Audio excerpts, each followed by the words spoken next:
Welcome back to another episode of the Miami Heat Roundtable. My name is Amir, joined today by Martel. You can find Martel on the Miami Heat Zone podcast, and I'm joined by Ernest. You can find him on Miami Heat Talk.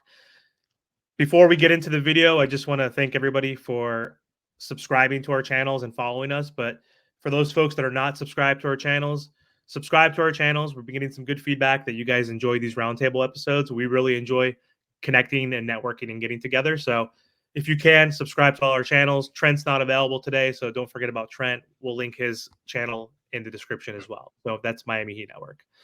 But anyway, so we wanted to hop on real quick, and it's All-Star break, so the Miami Heat don't play for another week. We have some guys that are going to be participating in the All-Star weekend, which is good. We got Jaime Jaquez in the Rising Stars game and the dunk contest, and then we have Bam in the All-Star game on Sunday. So we want to talk about just the current status of the Miami Heat. So two big wins back-to-back on the road to finish before the break, which is huge. They're 30-25 now, seventh seed, half a game behind the Pacers. And luckily, the Sixers and the Knicks are kind of free falling. They're dealing with some injuries too right now. So we might be able to catch up to those teams as well, which is huge. So let's start off with you, Martel. What are your thoughts just so far? It's not the midway. They used to do this at All-Star break. It used to be at the 42 mark, but now we're at 55 games. So we have 27 left. But how do you grade this Miami Heat team so far and how they've performed so far this year? Well, it's really hard to grade the team only because, we're always injured. And as soon as we get back healthy, we're probably healthy for like a few games and then boom, back to more injuries. My biggest thing about this Miami Heat team, and this playoffs is really going to tell that, is can Jimmy, Bam, and Tyler play together? Can they all function with each other in the playoffs? And especially Tyler here. Like, I really want to see how he looks, after All Star break. Now, the other big question is also, too, is that when everybody gets back, what are some of the starting lineups going to look like? I know that Jovic, he's been playing phenomenal.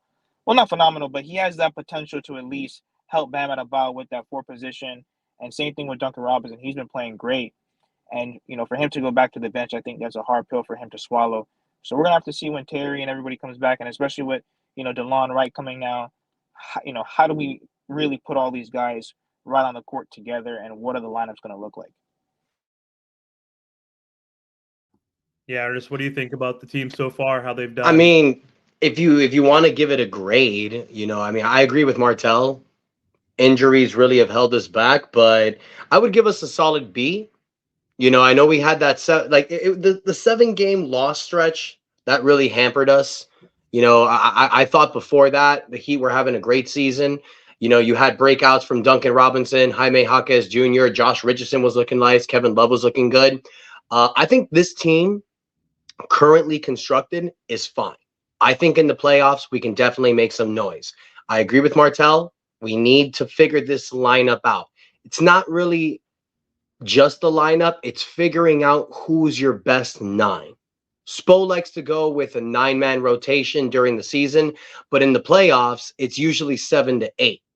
So who are going to be those guys moving forward? Now, I heard a rumor, or not a rumor, I actually read an article yesterday that an NBA executive thinks that Nikola Jovic is actually going to be a secret weapon for the Miami Heat come playoff time.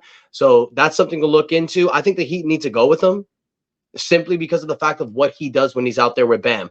I can't think of another NBA team that your two big guys, your center and your power forward, can lead a fast break and be ball dominant players with the ball in their hand. I can't really think of a lot of teams that have that with their center and power forward. I like Caleb Martin, I like Haywood Highsmith, but the last thing we need is a 6'3" power forward. Jovic gives us everything we need offensively, size, presence. It's just his defense. So we need to get this figured out. We got the best coach in the NBA. That's what the season's for. I really believe come playoff time, the Heat are going to push it just like we've seen them last year. It's Groundhog's Day, bro. We're at the same situation we're at last year, but I think we can get out of the play-in. I think we can. Yeah, definitely. It's funny. We have the same exact record, but it's still like a different season. Last season, we lost to more of those crappy teams. I know we've had some bad losses, losing to like the Toronto Raptors and a few other teams that are subpar. But at least we're not having like all those clutch games. Like last year, it was like every single game was a clutch game. At least this year, at least most recently, we've had some kind of blowout games and some games that like weren't down to the wire that were super torturous. So that's a good sign too. And I think that's because our defense has been picking up. And to your guys' point, beginning of the season, we were playing really well. We were 8 games above 500 at that point. We were ahead of the Knicks and who else was it? The Magic and the Pacers and all those teams. We were the third seed. I mean, it was really early on, but like we thought we were like in that tier with the Sixers, the Bucks, and the Celtics. And then we had a ton of injuries that, again, Tyler Hero missed 18 games and Bam missed double digits. And then Jimmy, of course, has missed double digits now. And we've been able to hang on, which is surprising. You know, we've been up and down, and that's Miami Heat basketball since this just Jimmy Butler build. Like it's just dealing with injuries for the most part, but we don't use that as an excuse. So team's getting better defensively, which is great. I remember talking to you guys a month ago, and the Heat's defensive rating was like 14 or so. And I was like, in order for this team to succeed, we need to be a top 10 defense again. And right now, our defensive rating is 8. So we're 8th right now, which is a good sign. And Bam is playing better, obviously, defensively, Caleb Martin. And then, of course, the guys that usually get hunted, like a Jovic, who's been playing lately, and Duncan and Tyler have been playing better too. So the big issue, though, is always the offense. Offensive rating's 22. So we need to figure stuff out. Terry Rozier's hurt. He's out. Hasn't looked good with Tyler Hero and just has been shooting poorly. So I think moving forward, we are going to be a threat. And I think the only team we're all probably worried about realistically in the East is the Boston Celtics, right? And we had a great game against them a week ago or so, even though we lost by 4 points, but we were shorthanded. So do you guys feel like the Bucks, Sixers, and Knicks are not threats at all? And then this is kind of lining up to your point, Ernest, how every season comes, like people forget about us. They don't talk about us. They don't report us. And then when it comes to playoff time, no one wants to play us. This happens every year. It happens every year. And I'm not shocked. I'm not surprised. I'm not fazed by it. The great thing about this team is that seeding doesn't matter. And I remember the beginning of this year, when the Heat were 4th, I'm thinking, all right, get this. Get top 4. Show your presence of the season. It doesn't matter. When it comes playoff times, it's just like you said, ain't no team want to see this smoke for 7 games. We're the hardest team in the East to beat. Boston is right there with us. When they got that unicorn, at first, when they made the trade for Marcus Smart, I'm thinking terrible trade. Then they got Drew Holiday, and then you see Porzingis out there with them. They're a real threat. That size issue is a real big deal. But I'm fully confident in this roster in a 7-game series. Now, 2 things, which is very important. 1, health. We know this. It's our issue every single year. I've called this the LeBron curse on my channel. Since 2014, since LeBron has left Miami, every year we are knocked with this injury bug. Call it bad luck, call it a curse, call it just in our heads, but it's the truth. So the Heat need to be healthy. But secondly, man, you got to get an optimal lineup out there. Now, I know you mentioned with Terry Rozier hasn't been playing that great with Hero. That wasn't really the case the last 3 games before he got injured. They were actually getting better acclimated. Terry Rozier was actually finding his place in the office. That's why this injury sucked, man, because he was really getting acclimated. What I feel, what should happen when Rozier comes back, we've all said this, but I think the optimal lineup is to continue to have Duncan Robinson out there. When Duncan comes off the bench, he's not playing with Jimmy and Bam. Duncan gets his optimal usage when he's out there with Jimmy and Bam because he doesn't need to play with the ball in his hand. He spaces the floor. He allows Jimmy and Bam to create on their own. He doesn't allow the double team to come. When he's out, when he's out there, either if it's with Rozier or Tyler, it's a different offense. But when you have Tyler Hero and Rozier out there, it's 2 Tylers basically. And that Tyler's even mentioned he's become more of a shooter in his game to help the offense. I've noticed that. I've given Tyler credit, but Duncan is the more optimal player to have out there. Either Duncan, Jaime, or Caleb Martin starting at that shooting guard position because that gives us a different offense and it gives us a better defensive presence. Not with Robinson, obviously, but I think the offense flows better. I don't know what Martel thinks. Yeah, Martel, who do you think if Duncan is going to come in that starting lineup, who do we put to the bench? Because I know you want that. We talked about this in the last episode, you and I. So, Man, it's kind of hard, bro. Like, whatever makes this team win games, you know what I mean? Like, I know that first we have to be healthy to see who can really play well together. Like, I know that Tyler and Duncan have played well of late together, and surprisingly, like especially on the defensive end. So we're just really gonna have to see once Terry comes back, when Josh Richardson comes back, and especially when Jimmy Butler comes back. How are the lineups gonna work? Because yes, defense is great, but this team struggles on the offensive end, and especially with the offense, with the Bucks game and the 76ers game with Tyler and Duncan, it's looked great with them. The ball movement is fantastic. So we're gonna have to really, just tinker with that lineup to see 1 through 5, who's going to play together, and especially with Jovic, or is Highsmith going to play the 4? So Spo's really going to have to make some big decisions going forward. I mean, I'll be honest with you guys. I think I said this a few roundtables ago, but I'll be 100% real. I really believe that the playoffs, second half of the season, we're going to have to dwindle this roster down into like our top 7, 8 guys. If Jovic doesn't work out as a starting power forward moving forward, going into playoffs, I really think Spo should consider starting Jaime Jaquez at the 4. Like, I really like instead of Caleb Martin. Jaime Jaquez is bigger in size. He's stronger. And I think a front court with Bam Adebayo, Jimmy Butler, and Jaime Jaquez Jr. can work better. And that way, this allows Caleb Martin to be the main wing player coming off the bench with Duncan Robinson and Kevin Love.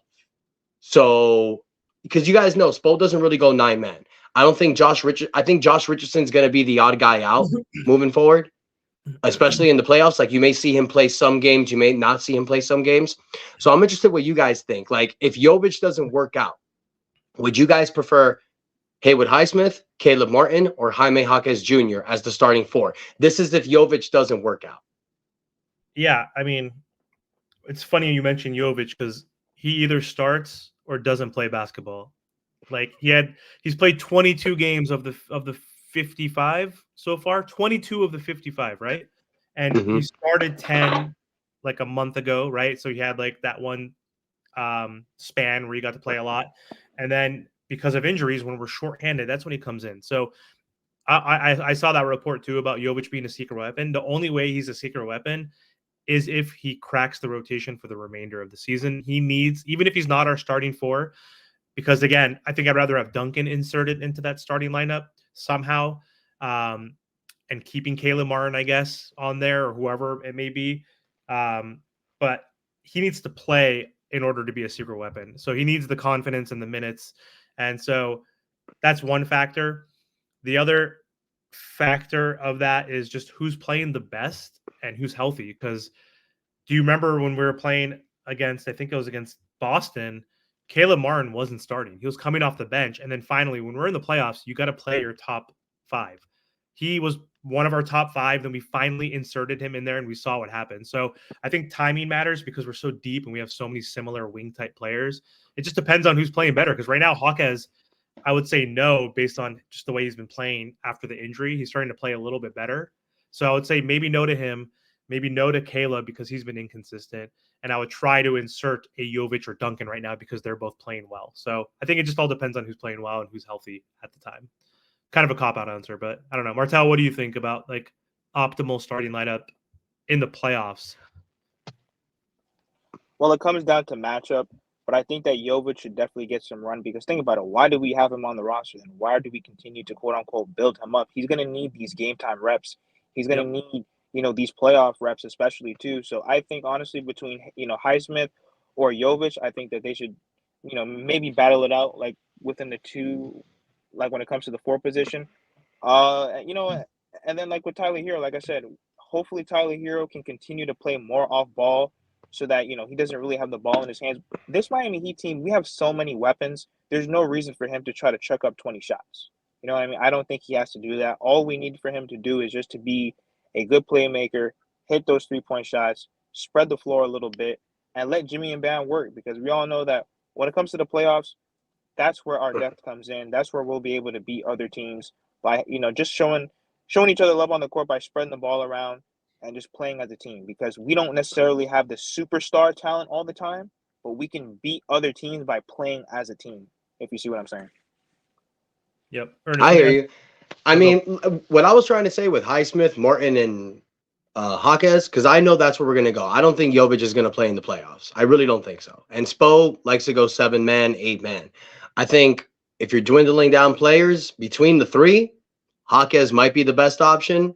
And by the playoffs, I think he's going to be fresh. But I get what you guys are saying. I hope Jovic gets the opportunity. He's got the size. He's got the skill. Yeah. Let me ask you guys this real quick, Ernest. So we talked about Duncan a little bit going into the starting lineup. It seems unlikely, but he's playing really well next to Tyler.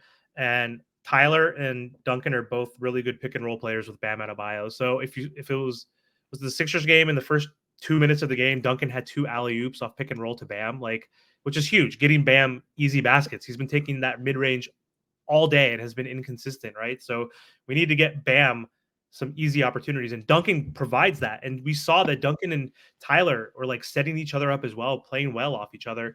The issue is hunting and defense, all that stuff, but who gives a shit at this point? We need to score more. That's the biggest issue.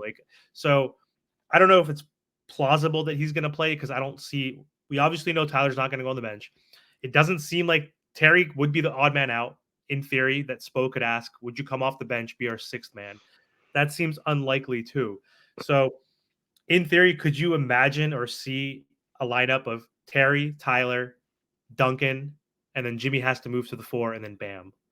What are your thoughts on that lineup? Because we're going back to the Duncan piece. You saw his stats. We're 15-5 with him starting. We're 14-1 if he scores 20 plus points. The numbers aren't lying right now. So just what are your thoughts on that lineup? Would that make sense, or do you think defensively would be limited?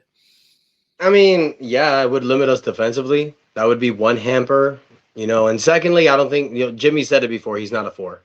Jimmy likes playing the 3. Jimmy likes having another wing with him so they can switch off. I honestly don't think it'll work. I mean, that's awesome for 2K. That's an awesome lineup for 2K. But I don't think it'll work NBA-wise simply because of the defensive liability. I think the optimal lineup, if you ask me, for the playoffs, Bam, Jaquez, Jimmy, Duncan, and Tyler, just to have size. So all of your 5 players starting are 6'5" and taller. You have Terry Rozier as the 6th man with Caleb Martin and Kevin Love. That's your 8-man rotation. You can sprinkle some Jovic and Josh Richardson when you need them. They can give you nice little spurts, 5 to 8 minutes when you need them, especially Josh for his defense.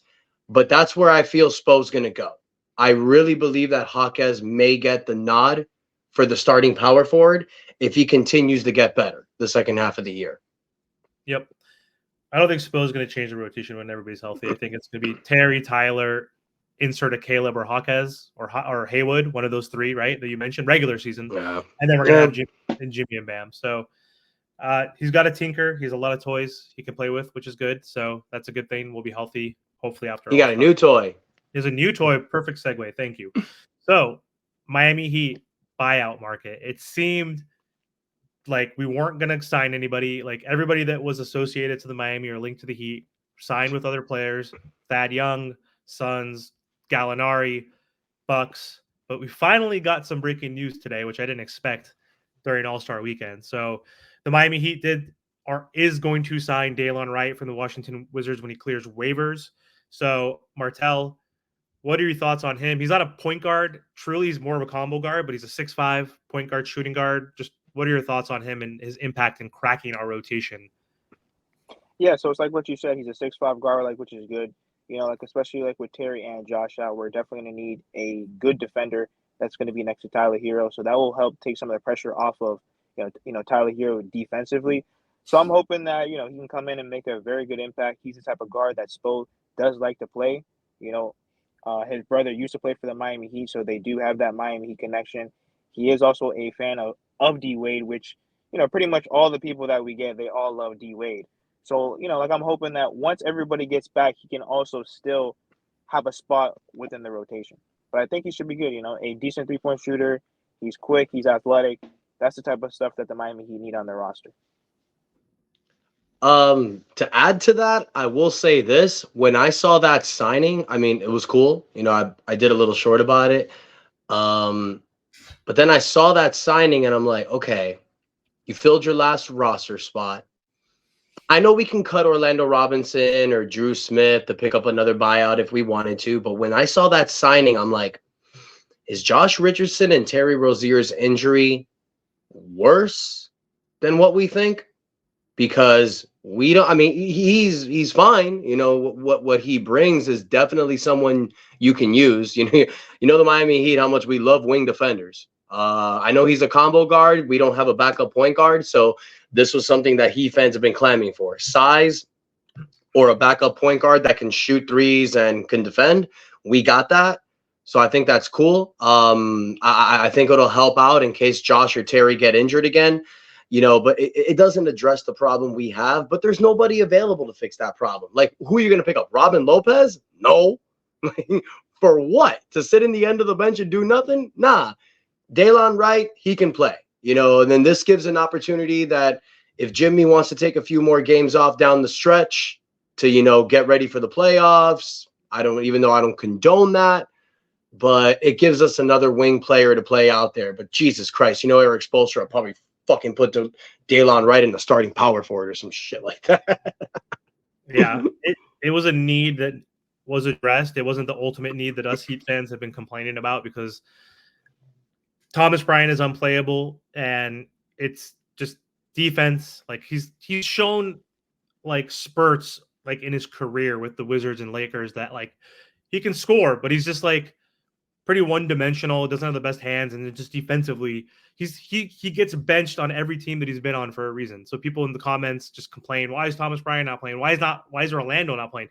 I went to Fresno State. I rep Orlando, right? But like, he's young and raw still, and he was undrafted, and like, he's clumsy to a certain degree. Like, he's inconsistent because he's nervous. He doesn't like, the psychology of it too is a part of it, that he's not getting playing time. And you could see when he's playing in garbage time against the Bucks, like, that was horrible when he came in and Alondas came in and Swider came in, like, and then the Bucks put in Thanasis, which is like the best fucking white flag you could see. Like, game over. Thanasis is in a game. It's like the best thing you could see as a Heat fan. That was like garbage basketball for 7 minutes, right? Like, both teams couldn't score shit. So, like, there's a reason why they're not playing. So we were upset that we do need a backup sort of center, because Orlando and Thomas Bryant aren't cutting it. And we got Delon Wright, but guess what he is? He's one of Ernest's like favorite terms that he likes to use for the Miami Heat wing players. He's a Swiss Army knife. Like, he could play kind of point guard. He could play kind of shooting guard. If not, he could play small forward for us. He's 6'5", athletic, long, good point of attack defender. He's taking Josh Richardson's spot right now. That's like, if he's going to get minutes, because I believe he's going to play over Jovic. Like, Jovic is probably not going to get the minutes realistically. We know Duncan realistically is not going to start because Spo is stubborn, right? As much as we want it, I don't think Duncan's going to start. I don't think Jovic is going to start or be in the rotation, but he's taking, I think, Jay Rich's minutes. We'll see what happens when they come back. To your point, Ernest, Jay Rich might be out longer. Who knows? It might not be 2 weeks. It might be 4 to 5 weeks. And that's like 10, 15 games. And we only have 27 left. So, Yeah. I mean, he dislocated his shoulder, right? That's what they came up with. Yeah, Julius Randle, like, when all said and done, he's going to be out for at least a minimum of 4 weeks. And he had the same injury as Julius Randle. So he's going to be out for 2 weeks. It's nice that at least one of the weeks is during All-Star break. So, like, he's not going to be missing games, but he'll get reevaluated. So who knows? Maybe. Yeah. Yeah. I mean, what was it? I forgot. Was it his shooting arm? I think it was his right shoulder. Yeah, I think it was his right shoulder. If I'm trying to vividly try to remember. Month. If it was his non-shooting arm, then I'd say 2 weeks. But if it was a shooting arm, I'd say probably 4 weeks. Most likely. But even if it's your non-shooting arm and he's right-handed, if it's the off arm, like, usually drive to your right. If you're ball dominant on the right, you drive and then you should. I mean, NBA soft these days. There's not much contact, but you know what I mean. You get that body with your left shoulder. So anyway, good signing. Before we end the episode, just want to talk about the outlook of the Miami Heat after All-Star break. So again, 27 games left, half a game from the Pacers, Knicks, Sixers, free falling. I think Knicks will pick up because they're going to get OG back and then Randall back. So 2 big players missing, but what are your predictions for the rest of the season, guys? So we're trying to avoid the play-in like the plague. Like, we don't need extra mileage on Jimmy Butler, right? We need him to be healthy and rested. So we don't want the 8th seed. That would be so detrimental if we somehow lose the play-in like we did last year as a 7th seed and had to become the 8th seed and play the Celtics the first round. We need to avoid that by all costs. So how do the Heat avoid that moving forward? And what's your prediction on where we're going to finish at the end of the season? What seed do you think will be? You want to Bro, hop this in, all Marcel? this all starts with Jimmy, Bam, and Tyler. Now, especially Jimmy, because think about it, he's gonna probably have what, maybe almost a month off of basketball. So once he returns, it's go time. Because think about it, he's not gonna play maybe the last 3 games. So then that means he's gonna get even more rest closer to the end of the season. It's time for Jimmy Butler to lead this team. This team, Tyler and Bam are great, but they cannot carry night in and night out versus these other, good teams in the NBA. All these teams across the NBA right now, they're going to try to finish strong to make sure that they're in the right seating. I'm hoping that the Miami Heat can at least get the fifth spot or the sixth spot, because the sixth spot, that's out of the plan, right? Yep, 7 and 8 are playing So at teams. least, bro, at least the sixth or the fifth. Like I said, it's time for Jimmy Butler to start hooping. It's time for him to lead this team. They feed off of all of his energy, and we go as far as Jimmy Butler takes us. Now, of course, Tyler and Bam are gonna have to do their thing, which they have been like the past 2 games. But especially when everybody gets healthy, everything starts and ends with Jimmy Butler. What's your prediction? Where do you think they'll end up end of the season? Probably sixth or the fifth. Probably the Ernest? sixth or the fifth. Yeah, I mean, I'm looking at their schedule. Their next 10 games, they have 5 really tough matchups, but then 5 very winnable games. The tough matchups are the Pelicans, the Kings, the Nuggets, the Thunder, and the Mavericks. So you got some. You got you got the Nuggets again too. So you got some very tough matchups. I think, to Martel's point, with this All-Star break and with Jimmy Butler taking time off, I think when he comes back, it's going to be go time. Terry Rozier is going to come back. March is always Miami Heat's best month. We always turn it on. This happened last year, but we did get a little held back with injury as well. But this year, if we stay healthy, I think the Heat will make a run. I think they will get out of the play-in situation. I don't think you want to go through that again. Even though if we do go through that, I'm still confident. But I think I agree with Martel. I think 6th or 5th. I would love the 6th seed because I've been saying this all year long. Give me Boston again in the conference finals. And how do you get Boston? You need to play either seed 2 or seed 3. So I want 6. So that way we don't have to play in the play-in. And then we'll take on Milwaukee or one of these teams in the first round. I know that he can beat any of these teams. Give me Boston round 3 Eastern Conference Finals. 3 years straight. That's what I want. I like that too. I think 6th. I'm going to predict we're going to be 6th. And I'm hoping we play the Knicks over. I hope the Bucks don't fall to 3. I mean, that's still a pretty tough out. I think we could beat the Bucks, but I mean, Giannis is still a top 3, 4 NBA player, so that's tough. You don't think so? You don't think he's top 4? Oh no, he Oh, is. But I thought I saw here's no. But here's the problem with Giannis. Whenever he sees a Miami Heat jersey, the bitch comes out of him. So yeah, I'll still take Milwaukee on round 1. I don't care. I'll take any of them. Milwaukee, New York, Cleveland. I don't care. I want all the smoke. Just save Boston for the conference finals. That's what I want. Agree, but I would still prefer the Bucks be 2nd, and we could play either the Knicks or the Sixers as the 3rd seed. I mean, assuming the Sixers can sustain not having Joel Embiid, which I don't think they can necessarily. But to your point, I agree. 6th seed sounds good, and even if we do play the Bucks, if they fall to the 3rd seed, I want all that smoke. The only time they swept us was when they went 4-0 against us in 2021, shortest offseason in NBA history for a team, right? Because of the bubble. And the Bucks had a long off season. Yes, and also Bryn Forbes got arrested, if you saw on Twitter. So there's no more Bryn Forbes, who was the Miami Heat killer, right? Bryn Forbes killed us in that series. So I'll take on the Bucks. But yeah, I think 6th seed is what I predict as well. Excited. We need playoff Jimmy during the regular season now. No more load managing in games. No more load managing in general. Right now, obviously, he has a very valid and good excuse for why he's missing some games, but if we can hold off while he's been out, that's good because he's getting some rest, which is a good thing, right? Like arrested Jimmy Butler, who has more to lift in his legs and his jump shot, like is a good thing. So we need him to step up. The big 3 need to step up. And the fact that the Heat won those last 2 games against the Bucks and the Sixers, I don't think people understand how great that was because your confidence got shot up. You won those games without Jimmy, Rozier, and Richardson. So now you're going to come with the second half of the year with these guys. I think we're going to see I predict the Heat are going to have the best record in March. I'm predicting that right now. I think the Heat will have the best record in March. I may be wrong. Good Lord. But I have a strong feeling about Miami in March. I really do. And I'm liking the matchup. I'm liking the matchups that we have later on in the season in March and going into April. I think the Heat are going to do some damage March and April. Yep, March. We have some good, easy games against the Pistons and the Wizards and teams like that. So we better dominate. So let's see if we got to think of a nickname for Nostradamus over here because Ernest Dramus doesn't really flow well. So we got to figure out. We got to figure out if Ernest is correct or not. We'll see after March. But anyway, I hope so, man. Yeah, trying to be confident. Hey, it looked bleak for a little bit, but this is what Miami does to you, baby. They're up and down. They're torturous, right? One of the most torturous teams to follow, man. Just stressful. There's no sweet without the sour, right? So that's what we love about the Miami Heat. But anyway, thank you so much, guys.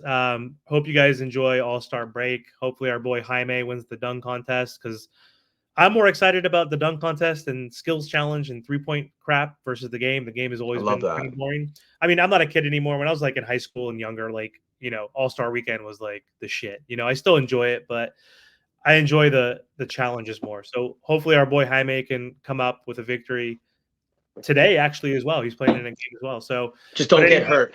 That's all I care. Just don't get hurt. That's all I care about. I don't care if he wins. I don't care if he loses. I don't care. Just don't get hurt.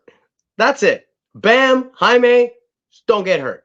Please. Well, the good thing about Bam is that he's not like an all-star type of guy. You know what I mean? Like whenever he's been an all-star, like he doesn't get that many minutes because he's not like a Devin Booker, KD, Steph, and all those guys who try to show out and do all that type of stuff. So yeah, knock on wood. I mean, at least we could be cursed with Miami Heat injuries, but luckily we haven't had injuries in the All-Star game, right? True that. That's just true that. True that. Well, people, look, don't forget, like, subscribe. Team to be Miami Heat, Miami Heat Talk, Miami Heat Zone podcast. Even though we dropped out, hope Martel's okay. And don't forget, we also have Miami Heat Network with Trent, guys. Appreciate your love and support. Until next time, that's enough said.